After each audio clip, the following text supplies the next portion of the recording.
Patch notes. DCDR. The patch notes for people who don't actually care about the patch notes, but would still click a video that would take 10 times longer to watch than if you just read it yourself. League of Legends patch 8.1. Up in this mother frigger. Godstaff Jax enters the Rift as the second entry in the God series, basically letting us know that Riot aren't even trying to not give Jax a weapon anymore. The fact of the matter is that Jax will crush your puny earthling skull like a grape with his Teenage Mutant Turtle hands, whether or not he's carrying a lamppost or finely pressed Japanese steel. That is, however, only when he's not in Platinum 2 Elo, feeding an enemy Master Yi top laner 3 kills by the 4-minute mark. NANI?!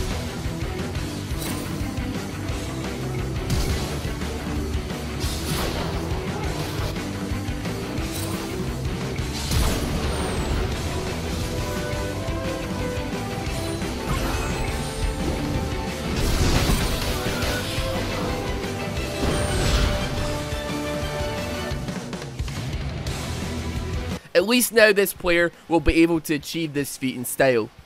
Features on this skin include impressive staff handling, and it turns out that Varus isn't the only gay champion in League of Legends anymore. Good luck, Rule 34 community, with that information. Please don't tweet me the results of this. Hashtag JaxIsGay2018. A Season 8 2018 Summoner's Rift banner will be added to your base in the next patch, just to rub in the fact that you've been bronze for the last 4 years and your teams are still holding you back. On to champions. Aatrox has had his base AD increased by 2, as well as having the damage increase on his Q and E increased by a tiny little bit. This change was announced to the roaring applause of the entire Aatrox main community.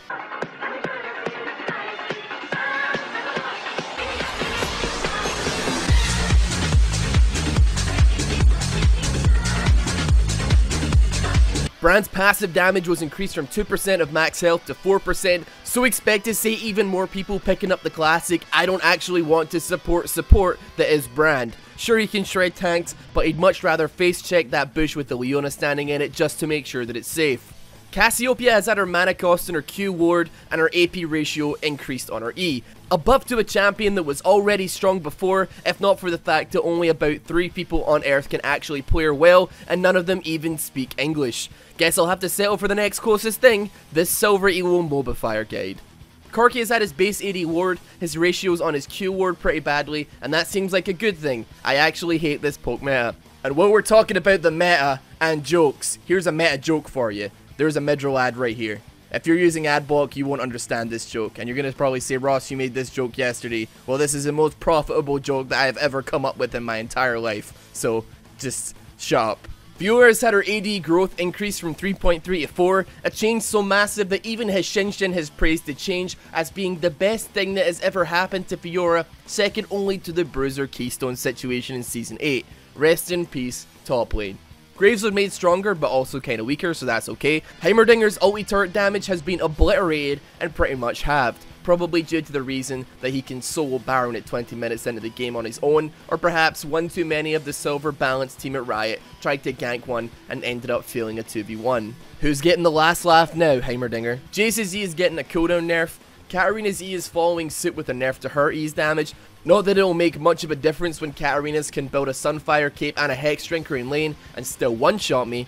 Kayn is getting an AD growth increase, as well as an increase to the amount that he heals from dealing damage to enemy champions. This change makes me want to die, and I'm sure that Kayn will help facilitate that need.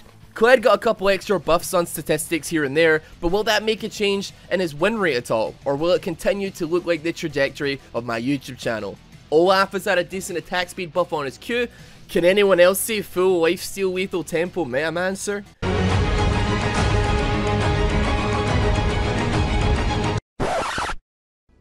You have been disconnected. Morgana jungle was a thing for all of about 15 minutes before it got nerfed. Renekton and Teemo have had some buffs and nerfs respectively, but let's be honest, the level of interest for Renekton right now is as high as his win rate, and nobody in their right mind thinks that lowering Teemo's health by 72 HP at level 18 and his level 1 AD damage by 4 is going to make him any less of the lane bully that knocks my health pots out of my hand at recess and shakes me upside down for my RP in front of all the hot girls in mid.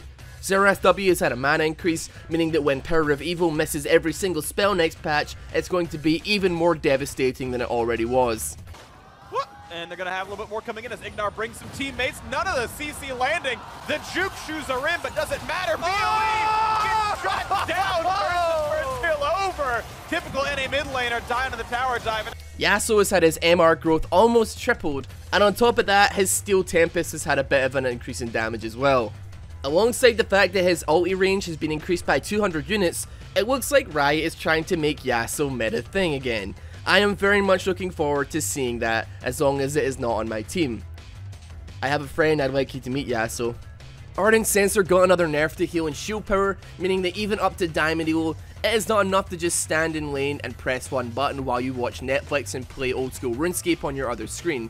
Expect massive drops in Elo worldwide due to this change. And by the way, just so we're clear, I am entirely looking at you, Janna and Soraka players. A bunch of other support items followed suit by having a similar nerf applied to them, well and truly cementing the fact that the Ardent Sensor meta is well and truly dead. Giving rise to something that can only be considered far worse, the poke meta, that apparently every single Soraka player I've had in the last 2 weeks didn't get the memo about. Soraka, you're not actually supposed to be 7 HP at level 1. Soraka, what? Come back. Black Cleaver's passive has been increased. I predict Misfortune ultis will bring teams armor worldwide crashing lower than the pound after Brexit.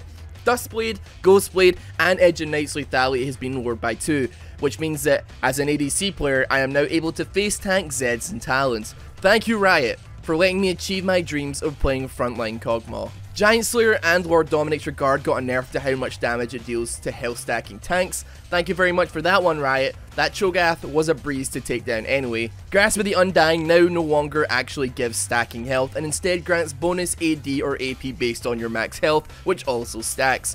I for one am looking forward to that same Cho'Gath from before, auto attacking me for the same damage as the 4th shot 700 AD Jhin that is standing 4 miles behind him. Thank you again. Everything else in this patch is just a nerf to Ardent Sensor support players or doesn't matter. But actually I tricked you. It's both, because who actually cares about any of these stupid champions? The only thing that could use a nerf though is the low prices on the official Rossboomsocks beanies that you can pick up now at rossboomsocks.fanfiber.com. These prices need nerfed. What a beautiful segue there. You should definitely buy a beanie for that joke alone because it was such a good joke. Or you could buy one to keep you warm during the crippling depression that you'll probably be suffering with during the preseason changes and all of the weird and horrible stuff that you'll no doubt be laning against. No lane is safe. Top lane is ridden with Ornn and apparently Aurelion Sol players in my ranked games. Mid lane is just assassins that could one-shot me at a moment's notice when I'm trying to play Kog'Maw. The bot lane is so horribly pokey with Ezreals and Misfortune supports and Ashes that I feel like I'm playing a survival horror game and not a mobile game. The jungle has become even more of a farm fest than it normally was, with junglers ganking nowhere worldwide due to an influx in the usage of Dark Harvest, and Nunu is just sitting wondering why absolutely no one is playing him. With the only people actually playing Nunu as a support being people that were auto-filled and having the one sole intention of running it down mid.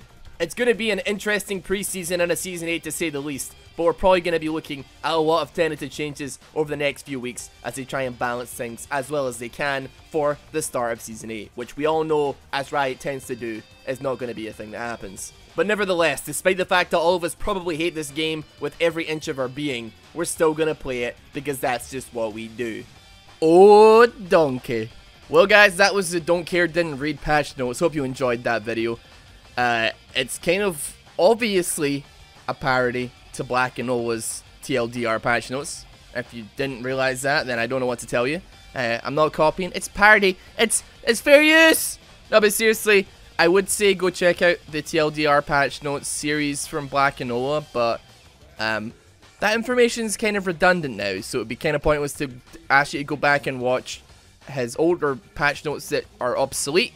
And yeah, but he does do a podcast called the Team Attack Show, so you can go check that out. If you click on the card at the top of the screen, you can go check out his podcast that he does. He has got that audible, buttery chocolate voice, and it's nice to listen to, so if you want to go check that out, feel free to do so. And as always, thank you guys for all the love and support on the videos for the last few days, on the comment videos. There'll be more to come, don't worry.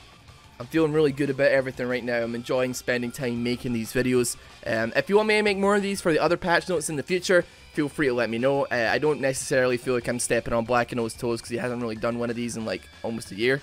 But yeah, take care guys, have a good one, and I'll see you maybe tomorrow if I finish the video in time. Bye!